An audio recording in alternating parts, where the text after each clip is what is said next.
ئاوی سپی چاو چییە؟ هۆکار و چارەسەرەکانی چین؟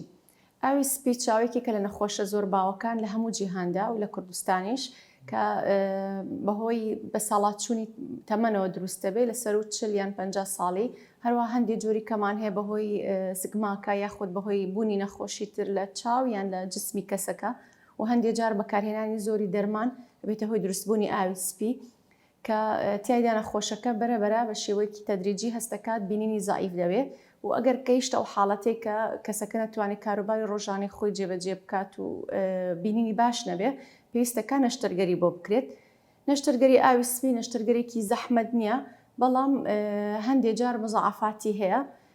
هەندێک جارە بێتە هۆی لە کاتی نەشتەرگەریەکە لەوانەیە چاوی نەخۆشکە تووشی نەزیف بێت یاخود عەدەسەکەی نەتوانرێت دابدرێت یاخود زەختی چاوی بەرز بێتەوە و هەندێک جاریش لە دوای نەشتەرگەری کاتی نەشتەرگەریەکە هیچ مشکلێکی نابێت. پاشی نەشتەرگەری لەوانەیە تووشی ئیلتیهابی چاو بێت کە پێویستی بە عیلاجی زیاتر هەیە و پێویستە نەخۆش هەموو ئەو حاڵەتانە بزانێت پێش ئەوەی بچێتە ناو نەشتەرگەریەکەوە.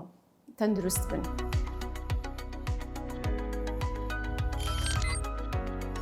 میهرەبانی، دڵسۆزی و لێزانی.